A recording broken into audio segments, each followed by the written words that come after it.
Hello and welcome to Dansens Hus and Movers Signum. My name is Magnus Nordberg. I'll be your guest host tonight for this beautiful initiative aiming at connecting the Swedish dance field and circus field to international presenters and organizations. And we welcome all of you listening and being here with us at Dansens Hus today and on our live stream. Today we will meet 4 dancers, choreographers, companies, and we will start directly with Gunilla Heilborn. Hi. I think it's good to know where we are, and probably even better to know how to find our way from one place to another. And this is the reason why I've been feeling a little bit concerned lately, because I've realized that my navigation skills, they are slowly but very clearly deteriorating. I have no idea where I am or where I should go. And since I really want to improve my sense of direction, I decided to sign up for a course. The name of the course is Nature Awareness 1: How to Become a Survival Tracker.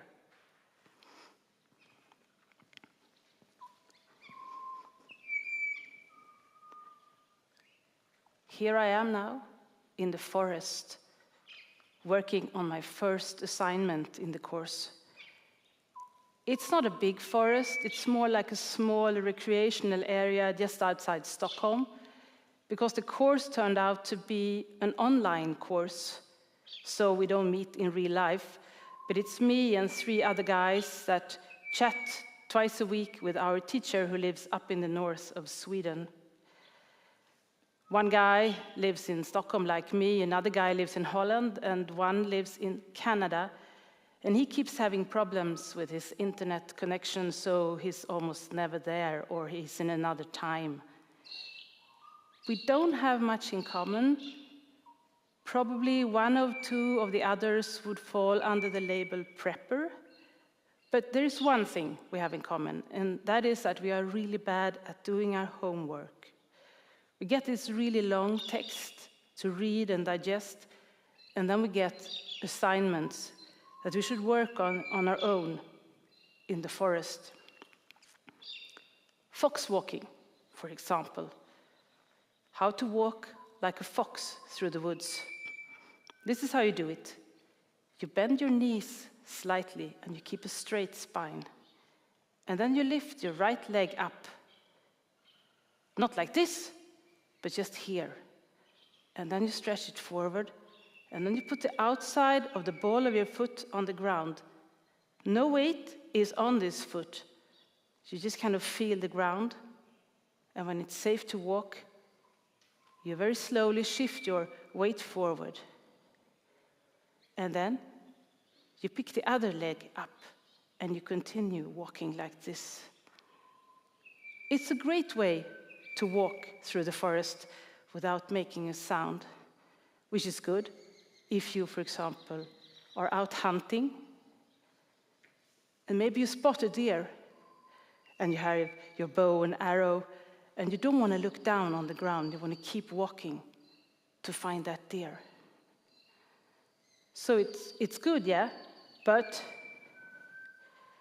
the reason why I signed up for this course was that I really wanted to know how to find my way, and I thought we would be taught like classical tracking skills, like in the movies, where they can just put their hand on the ground and they know exactly which direction to take. We haven't really started with those skills yet. We're kind of working on a completely different level with the fox walking and all. I guess it's a kind of feel-good course. And it is quite good, I have to admit. Today, for example, I got another assignment, which is to walk slower than I usually do, which is really difficult. So take, for example, like a normal walking speed for a human being, it's like 4 kilometers per hour, basically like this. And now I'm supposed to walk like maybe half that speed. But what is that? Is it like this? Or maybe even slower?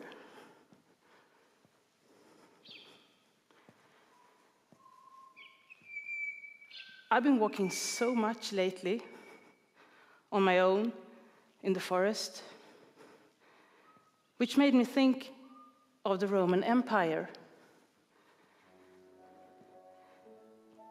The Roman Empire, they had professional pace counters, and their only job was to count each step they took. And this was so that they could count and calculate how far the armies had been moving across Europe. Mostly I've been thinking about if they had coffee breaks, and if someone asked them a question and they lost their count, did they have to start from the beginning again and walk all that way? It really doesn't sound like a job for me. Thank you. Thank you, Gunilla. Thank you. Short of breath from just walking. Yes, I can speak for a bit for you. You're based here in Stockholm. You're a choreographer and a maker and a director, and you are obsessed with research, text, reading, traveling, researching, and then mixing it with movement, as we've seen. This is from a piece called The Knowledge. Yeah. Can you give us some context about this work? Well, it's a piece about navigation in different aspects. So it's like to navigate in a room and in your memory, and also like in the world. So I did this course. This is true. I did a lot of other things. I went to see the cab drivers in London, which are they're known for finding their way throughout London really well, the streets of London, yeah. And I also read a lot about how our memory works, and there was also this is from 2015, and then the Nobel Prize in Medicine went to scientists that have found out how it works, that our inner GPS works. So it's a lot about memory and navigation in connection. And this is a solo piece, and you've mixed your work between solo pieces for you and others, and group pieces, also with actors and dancers and mixing. But you also ventured into another philosopher, another reader, Dante, in some of your previous works. What happened there? Where did you get lost in? Yeah, Dante. Well, I was reading the Divine Comedy that I haven't read before. So Dante was, and also Dante. The author Dante was also the starting point, because it was so interesting the way he was living and the way he was writing about people in his time, almost like autofiction, actually. And so that I went to Florence, and I used that. I travel very often to places that is connected to the piece I want to make, and then I use the travels and things that happen then also in the work. Yeah, as like a method of creating. It's like a method of creating, to see what kind of falls into to the work. Beautiful. And speeding up to now and the future, you're in the making of a new work. That the beautiful title is Works and Days. And this starts also with a journey. Tell us what's happening. I stole the title from the ancient poet Hesiod, 700 years before our time. And it's a poem that he wrote to his brother, because he wanted him to live a better life. So I'm going to Greece next week. And filming to live a better life. to live a better life, yeah, I hope so.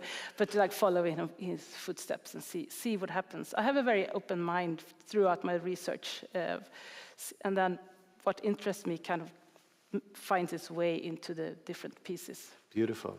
And this mix of movement and text that you just shown us in this excerpt, are you going to continue with this, do you think, in the upcoming works that you're creating, or are you going somewhere else?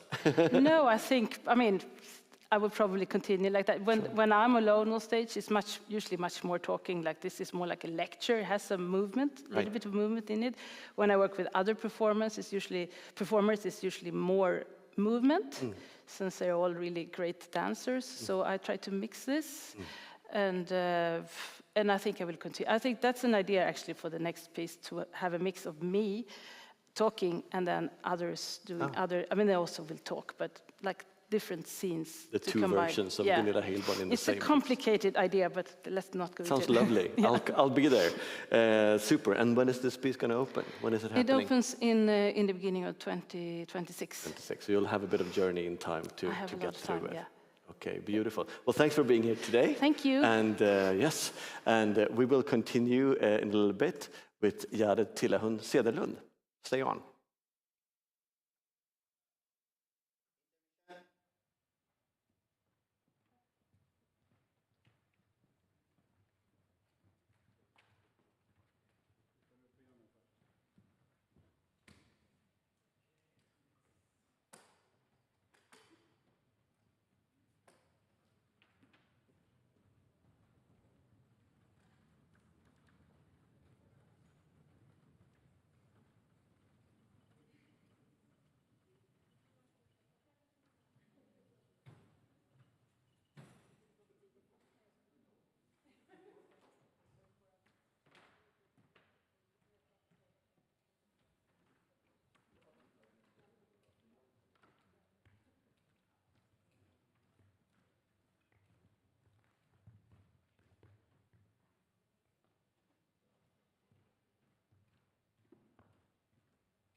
Beautiful, thank you. Yared, Tilahun, Cederlund, choreographer, dancer, composer, DJ. Thanks for being here. So can you tell us a little bit about what we just saw? What is this from? If I can have the mic. Yes, you can have the mic. So you just saw a little bit of me improvising and just dancing a little bit of freestyle in the theme of pulse and how I relate to pulse in different ways. Beautiful. And I also need to catch my breath a little bit. And I know that the methods that you and many others are doing, but especially you are to use improvisation and skills to enhance the body and bring out material. So you do that in your own practice, but also with other dancers. But how does improvisation kind of connect to your creation, and how does that evolve in the studio? So for me, improvisation is, a lot of it is trusting the moment. So being okay with not knowing exactly how to move or, planning everything, but rather listening and sensing the moment and the movement that you feel like in every second, kind of. And does that inflict on your process when you create the piece? You're creating now a longer piece. Yes. That's coming up. So it's an interesting balance, because we need to choreograph something so it fits within some, time frames or themes. So I feel like it's a balance between choreographing and improvising, because some things might not come out if we already know too much. It kind of takes away from the improvised feeling. But some things might get super, blurry or unstable if we're not setting some things to rely on. And many people, all of us maybe, listen to music and we work with rhythm in our daily lives, dancers, choreographers, etc. You've chosen the word pulse as a kind of a leading sign for your work as a Signum now. Can you relate how that relates to your artistry in your work right now? Yes, definitely. So there's going to be a show called Pulse here, 12th of December. You should see it. And for me, Pulse, it's something like it's all around, all the time. And I'm both interested in how we as human beings could become so good at kind of, being able to react on the same time. Maybe not by just you go, I go, but we already know how the tempo is synced somehow, so we can make things almost as we already know that they're going to come in forehand. I think that's very interesting. And also the pulse that we always have around us, in our hearts, and how the planets, move around the sun and everything. Yeah, it connects everything. And also pulse for me now, when I was improvising, I still had the pulse to lean back to. Yeah. So that was my kind of steady spot. Even if I didn't know exactly the moves, then I had a relationship with the pulse all the time. And you said something beautiful beforehand, that pulse can be a home to rest into, to go back to and get into, which I think many people can relate to, not even being in dance, the pulse and the rhythm of life, for sure. And you're creating something for a larger group of dancers this time? How many are you going to be on stage? 4 people. 4 people, great, super. And far along are you in this process now? Have you started creating? No, so the process, you can say it started already this spring earlier.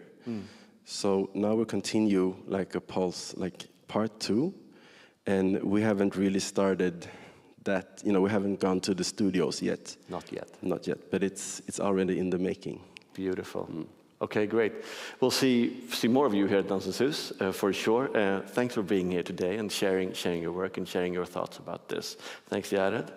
And we will return in a little bit with Johanssons Pelargoner och dans.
spread out in the room. Look at your feet. Move your feet a little apart. If we suppose that a choreography is made up of different movements, one after another, then a choreography could be how you got out of bed this morning, or how you sat down on a chair at the breakfast table, with your legs spread apart or crossed. Stand with your feet even more apart. Even more apart. Every person moves their body according to a certain pattern. When we make our way down the street, when we drink a glass of water, or when we greet other people, we do so in different ways. Lean back, and feet even more apart. Place your hands on your hips. For example, a shelf placed high up on a wall. It forces a short person to stand on their toes. What's your choreography like? How does it move you? Lean back even more. Look up at the ceiling.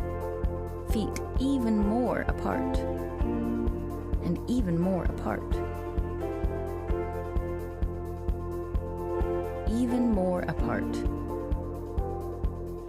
Hurry to a corner.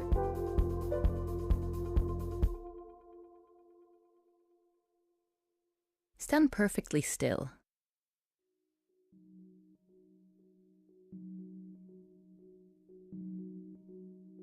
Have you ever pet a hamster? What if there's a hamster on the floor in front of you? Try picking it up. Hold the hamster and pet it gently on its back.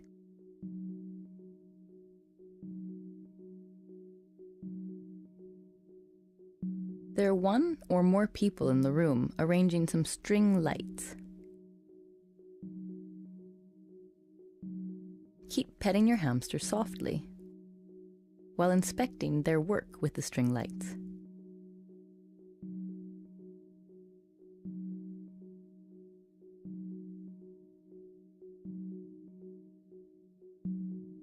Now you can put the hamster down somewhere nice.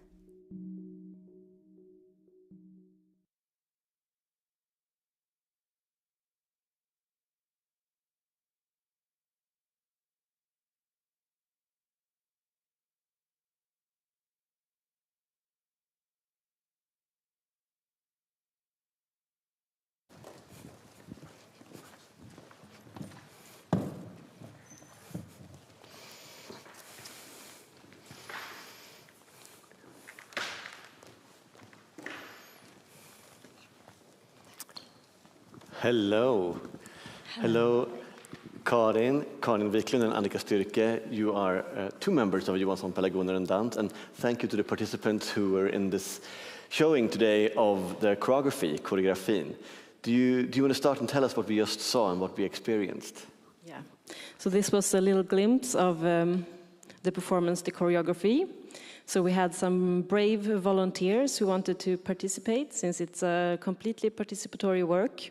There's usually no one watching, just the participating audience, and they follow instructions in headphones and do the work, do the piece together, and no dancers, no actors on stage. And we created it with Anna Haglund and Johan Sundén in 2016. So it's a piece that has been with us a lot through the years. Through the years. Yeah. And like what we want to do with it, and what we thought this little piece showed, is to create like a framework that the audience will want to be within, and that can make them experience maybe something new with their body and new ways of moving and relating to one another. And Johanssons Pelargoner Dance, you really created a signum of participatory work, which has been something that's really grown from this show, but with this show, but also other pieces that you do. And one of the most important things is also the language. You've chosen to create this show in many languages. Do you want to give some insights to this as well? Yeah, it was firstly like a way of making the piece accessible. So we did it first in only Swedish. So a lot of kids in the schools, we usually play a lot for kids. They couldn't understand since they hadn't learned Swedish yet.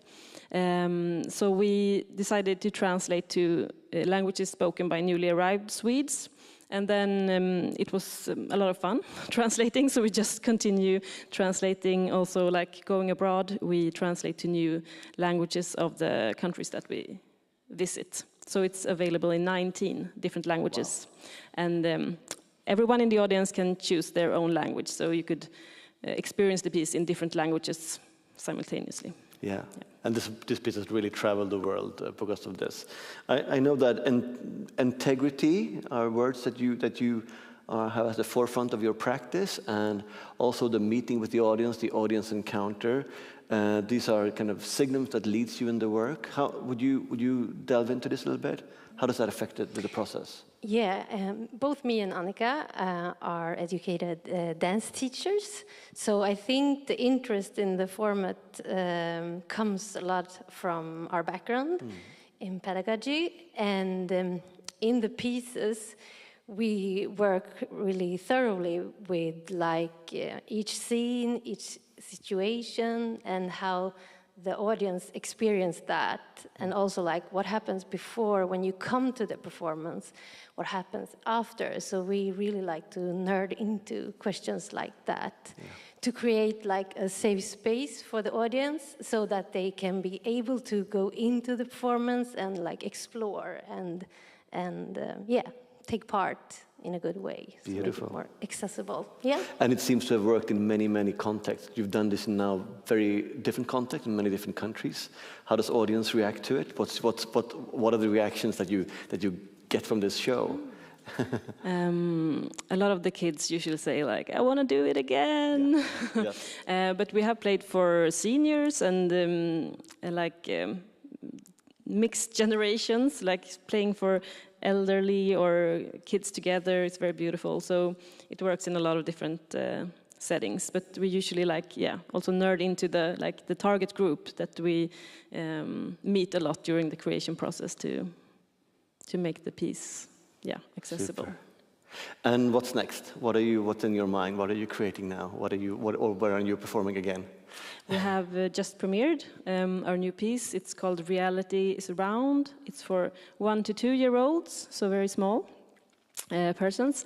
And it's going to play at the Dansens in 2 weeks in Hallen in Farsta. Beautiful. Yeah. So we'll come with the small ones. Super. Thank you so much for being here today and sharing the work, and to the participants again. And we will continue in a little bit with Adam Seid Tahir and Amina Seid Tahir presenting their work for us. So thanks. Thank you. Intermission.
Thank you so much, and catch your breath a little bit.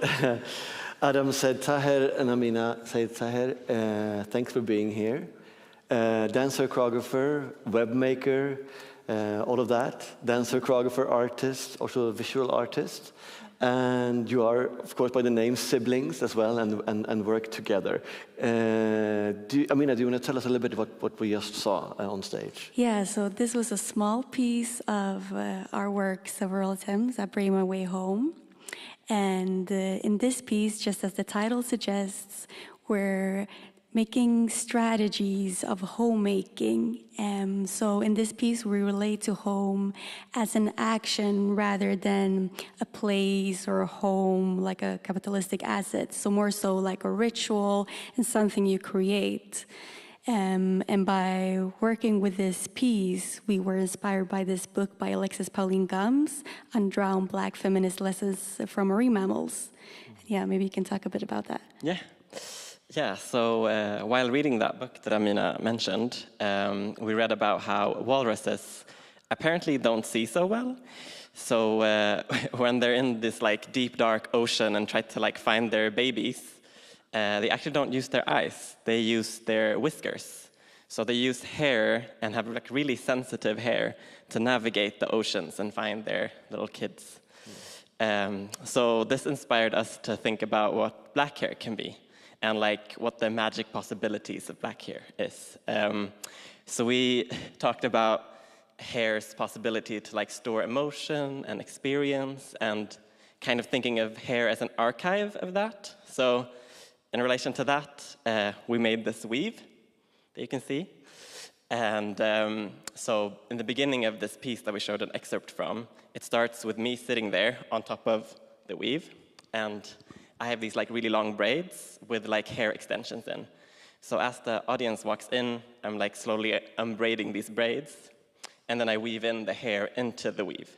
So after every show, the hair is left in the weave, and then new hair is used for the next show. So the weave, like this weave, grows and grows and grows, and becomes sort of like an archive of all these shows that we've done.